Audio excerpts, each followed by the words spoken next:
Today, we're speaking to Promit Ray. He is head of data science at Clade.io. They operate in the bioscience research and development domain in Germany. In today's conversation, Promit takes his vast research and commercial experience and explains the differences in expectations of the commercial world versus the scientific research world. Also, how you can be as indispensable as possible in your data science role. So today, if you're a data scientist from the research world, be prepared for a little bit of a reality check. And for data professionals generally, there's plenty of practical tips to supercharge your 2024 job prospects. So now, over to the pod.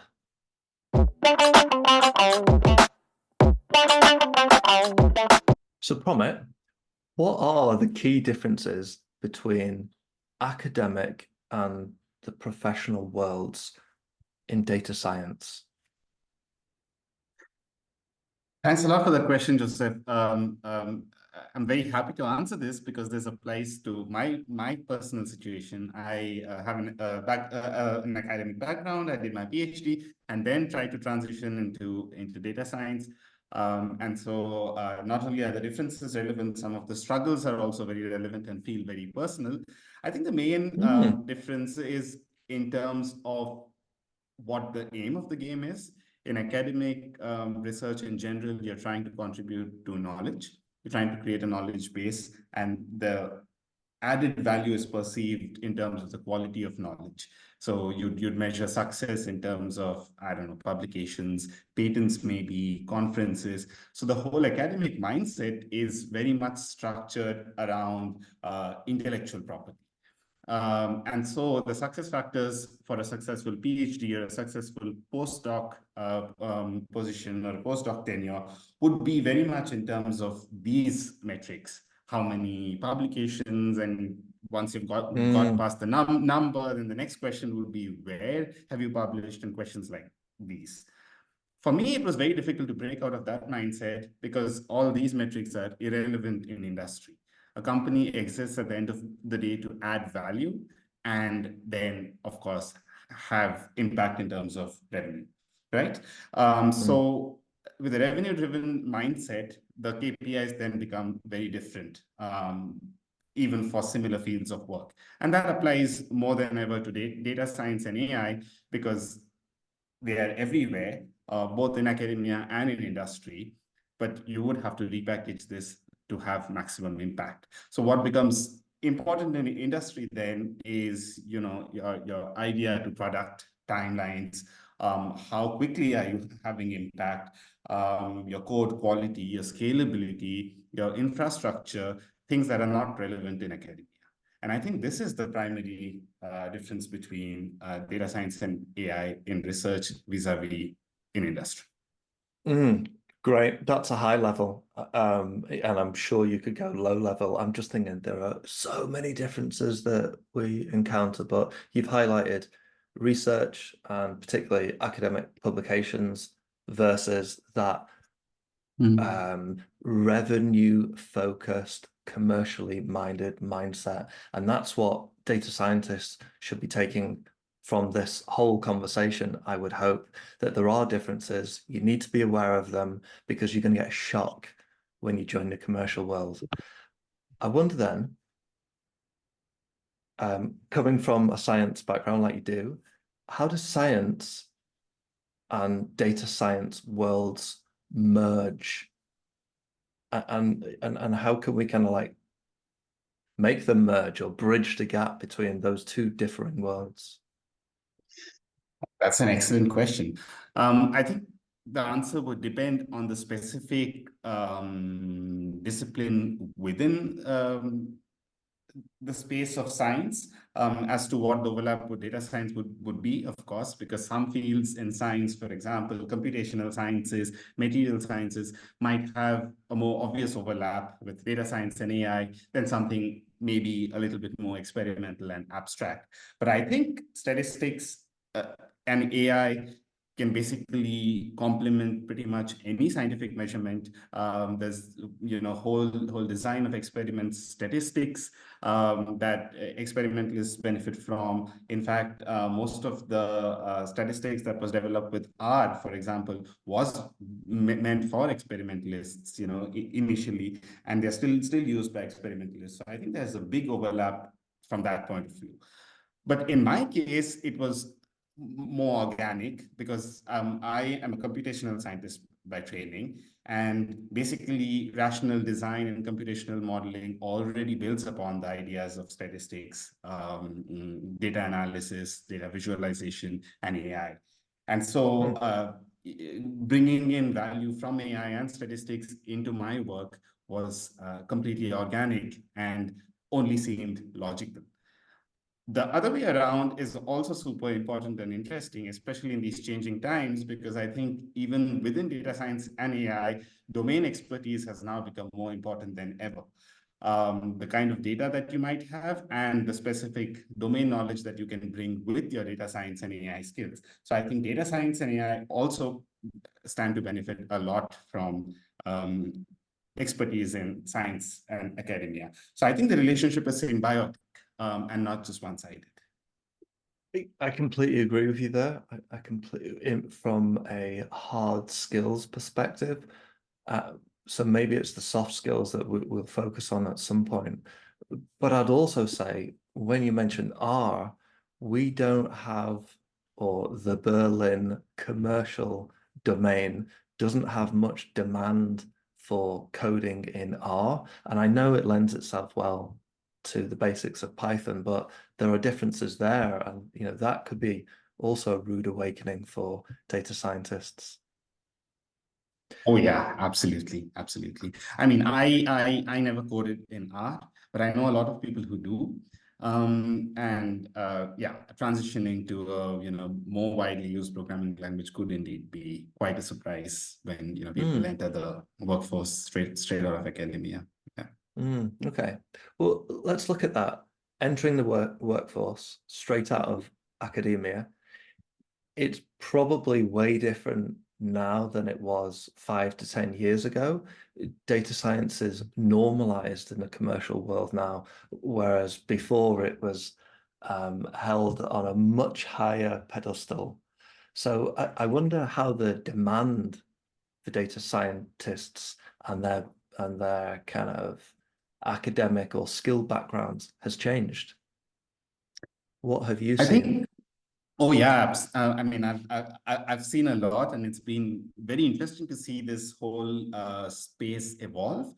I think more than being held on a pedestal, it was considered very unique. So I'd get, a lot more expressions of surprise when I would say, "Oh, I'm a data scientist," or I'm working in AI, and you don't even have to go 10 years in the past, even a couple of years, like 4 years, 5 years when I started, which was in 2019, just 4 years ago, it was already very, very different. I think people glaze over much less than they did 5 to 10 years ago. And they're like, well, scientists, data. Yeah. Whereas today, data science is not just normalized, which is the word you use, but also trivialized. And so by itself, it doesn't have that kind of value. You have to add much more to it. In fact, a lot of people are even unsure of what the term means because it's used in a variety of contexts and used quite loosely. But only the other day, somebody asked me, anybody can be a data scientist. And my response was, in that case, tell me, what is a data scientist? Let's start from there, right? It comes in various flavors. And so I think now the expectations have increased a lot more in general, simply because of the rampant use of data science and AI in different fields, but also the AI revolution, the use of generative AI. This has also made the requirements much higher. Which is good in a way, in that people have higher requirements, higher bars to meet, but it also puts a lot more pressure on them to repackage their skills in a way that makes them seem unique and as if they could add value from day one. Yeah. This is Okay. this is something that I have seen evolve over time, and it's extremely striking. Yes.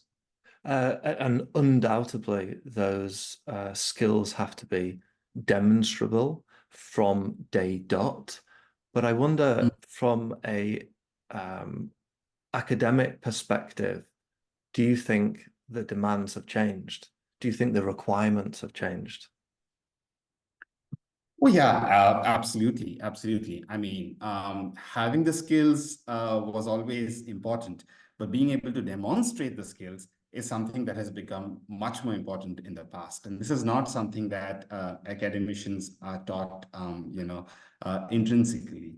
The whole aspect of advertising, demonstrating this concept of a portfolio, or even communication skills, soft skills in general, these are not things that academicians, at least from my time, were trained extensively in. So I think from that point of view, the requirements have changed. Anybody coming out of academia or out of a research background in general wanting to transition would need to be able to demonstrate domain knowledge, but have that tailored to make impact relevant to the company that they're trying to land a role with. And this is something that has changed Yeah. significantly. Tailored domain knowledge. As a recruiter and recruiting across myriad types of businesses for data scientists specifically, we might have seen demands or requirements for master's or even PhD levels certifications in data science and stats and related 2 to 3 years ago. Now we don't always see those requirements for PhDs and master's qualifications. We see those domain-specific experiences and skills maybe on shorter courses. Have you seen something similar? Absolutely, absolutely. The degree itself doesn't matter that much anymore. It's what you can bring with it. Yes. The degree is more a consequence. And if you can have that knowledge and that value and that level of expertise without a degree, companies are more than happy. Sometimes even happier, I would say, because there are positions and compensation requirements that educational degrees have to sort of demand, and often not having a degree might make it easier, to transition and start a role right away. The hindrance and the friction might indeed be less. So I completely agree with you there that it's more the skills and the domain knowledge that you can bring. However, with certain domains and certain fields of knowledge, having a degree does indeed make it easier to have that demonstrable knowledge. And being able to have that knowledge and not have a degree, not be part of a program, would be the exception rather than the norm. And this is probably why in certain types of companies, in certain types of data science roles, it's quite the standard to have PhDs or masters or people with degrees. I would flag the bioscience field immediately as still withholding those standards, which is great to see. If bio and medical science has an impact on us, you want to know that these people come from a skilled background. I might say you referenced AI, and we would be remiss to have a data conversation and not mention AI. With that, what impact is AI research having on data scientists joining the job market, AI research specifically? I think AI research has changed the scope of data science significantly in the past year, if not the past couple of years. I think the data science workflow itself has changed a lot because of the AI research that has been happening. I mean, the research in AI itself, not AI-driven research, but the advancements in AI have changed the data science workflow, the data science metrics, and the data science validation process in general. Now it's pretty standard to integrate generative AI capabilities within a standard data science workflow. The models, the metrics used are much more advanced and state of the art. And this is a positive shift that AI research has really brought into the mainstream market, which usually doesn't happen. This is a pretty interesting point because the research behind the generative AI boom actually happened in 2018 through 2019, not in 2022. It's just that it kind of made its way to the mainstream audience in 2022, and especially even more so than in 2023. And that's when generative AI became part of the workflow and everybody started talking about it all of a sudden. And suddenly you had company accounts, with ChatGPT and this and that. And the whole thing then became, a new way of working. It was very striking to see how a research idea can take a completely different form when it's actually commercialized and rolled out, in industry. Yeah, 2022 and 2023 have moved at an unprecedented pace, way too fast. And I wonder if that is challenging for data scientists, maybe who want to transition into a field that they're interested in. So again, I question you as a data leader. These people that want to transition, these data scientists that want to transition into a new area involving AI research, how should they or how could they be keeping up with AI research in this constantly evolving landscape? So I've seen two approaches work. I'll start with the one that worked for me, and that was to niche down.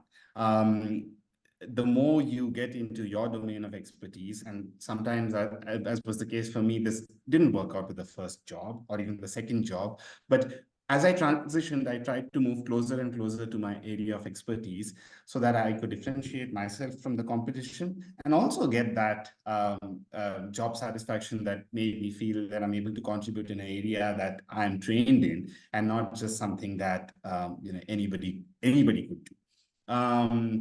In hindsight and out of pure coincidence, this worked out fine because the timelines coincided with the generative AI boom, and I slowly managed to move, into a more specialized, domain-specific data science environment exactly when this happened. So I kind of escaped the negative consequences of it because I, niched down exactly at the right time, and the generative AI threat, in that sense, was not so extreme for me. But to answer your question, I think playing to your strengths and being domain specific, looking for ways to add value within your domain, applied to data science and AI, of course, would be one way to really stand out and really leverage that research background. This also allows researchers, specialists to move way ahead of the market because it's no longer a generalist data scientist role. Many a recruiter has asked me, they said, and I quote, "Anybody can do this, so why should we hire you with all your degrees and your higher salary expectations?" Which is a very valid question to ask. And the only answer that I can think of is that, yes, it's probably not the right job for me then. And so that would be what I would say would be what worked for me to sort of move into something that is domain specific and plays into the training, the knowledge. The second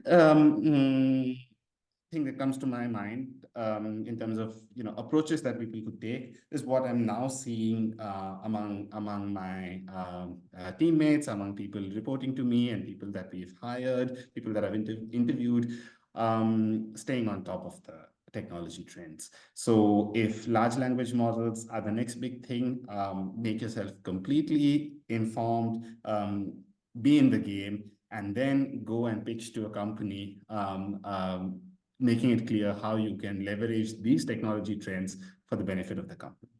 Employees who manage to do this are usually extremely esteemed, and I see them sail through the interview process because not only have they stayed up to date with the trends, they figured out how they can use the trends to actually come in and add impact and value from day one.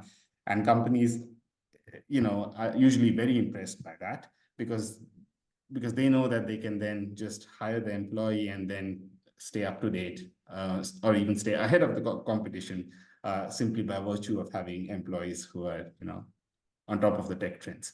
So these are the two things that come to my mind. So first would be play to the domain strength, and second is ride the wave, stay on top of the trend. Thank you for that. I took notes. That's information that I could share with data scientists as well, particularly niche down, get domain specific, lean into your passion area, and then stay on trend. And staying on trend, I think of, you mentioned LLMs or large language models. I've also now seen the emergence of LMMs, and no doubt that's an area that data scientists with interest in this area need to stay ahead of. Large multimodal models, which I know little about. Something that we mentioned at the beginning, or you mentioned at the beginning, is mindset. And when working or when recruiting for data scientists, if these data scientists have recently come from an academic background, master's or PhD level, heavily research focused, what kind of mindset would you recommend that they adopt when joining the commercial world? I think zoning into the business needs of the company as well as the business needs of customers of the company would already give an idea as to why the company exists, and more importantly, why the company is considering hiring said person. And if the person gets hired, then it's even more important to ask why. I think this question is something that doesn't come very naturally to academics, or at least I can speak for myself. Didn't come very naturally to me because you apply for grants, scholarships, fundings, where what you're offering is knowledge, value, and you're trying to sell the greatness of the endeavor, almost as though you're doing something noble. I've found that not to really work out in industry. Nobody really wants to hear about how great your idea is.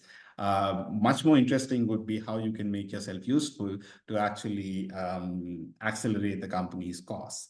And this is the shift in mindset that I had to undergo. I found, online MBA programs to often be very helpful, or even project management programs. I did an online MBA program that I found immensely beneficial. But sometimes just listening, asking questions, taking it slow, but being observant is already enough to inculcate the right pattern of thought. Great. Have a mindset of recognizing business needs and customer needs, or at least tune into that or zone in, to use your words. Yeah.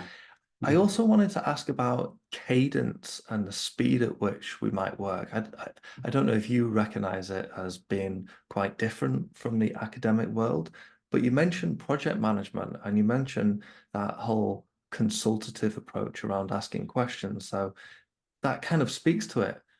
I wonder if you see a stark or even significant difference in the cadence at which data scientists in the academic world work and data scientists in the commercial world work. Absolutely. I remember my first day, in an industry job. When I walked in and I saw this poster on the wall that said, "Done is better than perfect." And I took one look at it, and my first thought was, "What?" Because I had come straight out of the university where we were told that perfection is a limitless ladder. So you'd polish manuscripts, polish articles, and overdo everything to a fault almost, just in pursuit of perfection. Today, I would describe accurate, right? A scientist Yeah. typically works with accuracy, and that's difficult when you're or at least that's how I thought of it back then. Today, I would describe it as just buying time. But back in the day, I thought, this little bit extra time and this little bit extra attention is going to, increase the value by so much. I think that's the main difference, right? The speed expected, the pace expected simply doesn't allow for that level of over analysis, if I might be able to call it that. Whereas having a big picture and making sure that you're sticking to the essentials within timelines, within the framework.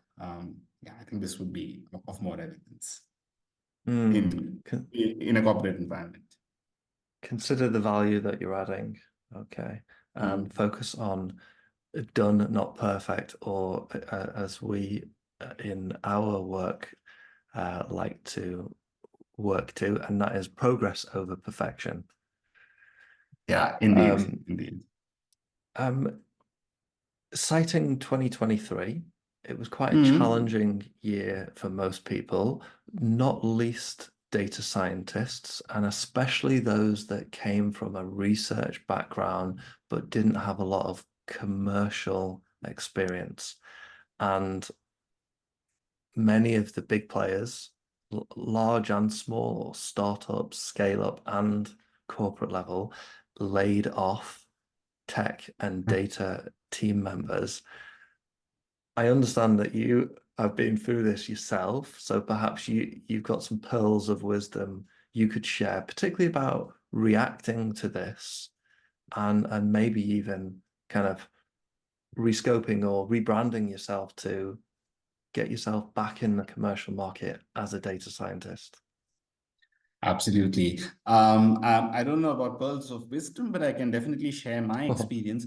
Funnily enough, though, my experience didn't happen around the timelines that you mentioned. I was laid off in 2021, wherein actually neither of these circumstances applied. The worst of the COVID wave had passed, and this generative AI boom hadn't arrived yet. So there was actually no plausible reason to be laid off at that time. That was considered a good phase in tech when I was laid off. So if there is any moral from this, it would be that it can happen anytime. So you might as well be prepared for it.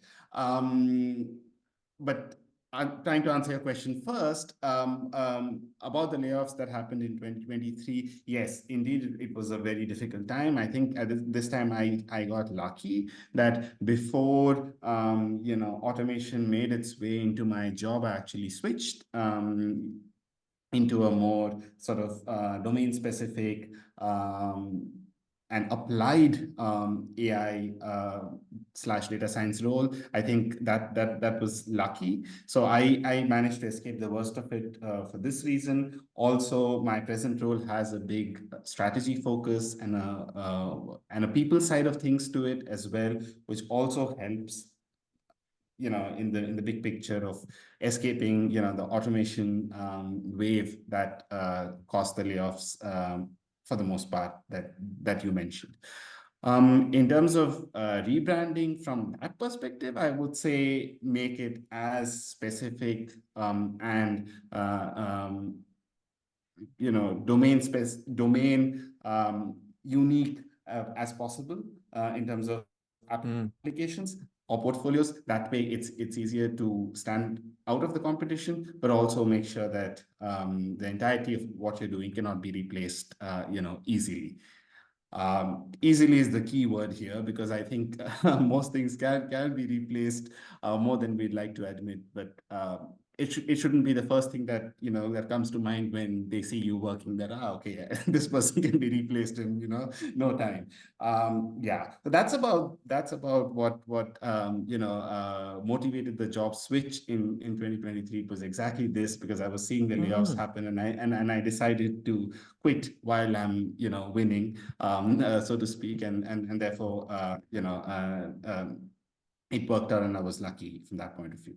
I wasn't, however, that lucky in 2021 when the startup that I was working for suddenly ran out of funding, which is a pretty common scenario here in Berlin. But the communication was such that it was a surprise, and it was my first job after academia, so I still had that mindset. And in hindsight, being laid off was the best thing, because when I started started looking, I realized my market value was much higher than the value that I was receiving in any sense in that role. So that was really a wake-up call and a blessing in disguise, which is not how I saw it when I was given the news, I have to admit. But later, I realized that this is an opportunity to really come back. So I tried to do some rebranding, come at the market from a slightly different perspective, slightly different value proposition, and all of it helped me sort of step into new shoes with the new role. Well, thanks for sharing that. Yeah. That's really quite insightful. And we have, of course, spoken to data scientists who have been laid off over the last year, and it's not usually something that's seen positively from their perspective. But I agree, there are learnings and there are opportunities in these situations. And if you can just get over the current situation, this too shall pass. Things will get better again. You've mentioned get domain specific. You mentioned this right from the beginning, so it's clearly something that resonates. Expect the unexpected. You never know what's going to happen, so always be prepared and develop skills that are as indisposable as possible, which is challenging in this world where AI is wanting to replicate and automate all of our human tasks as possible. But sage advice nonetheless. I'm conscious we've hit the limit already, Promit. If people want to talk more about this topic or even consider learning more about you, where can they do this? Where can they find out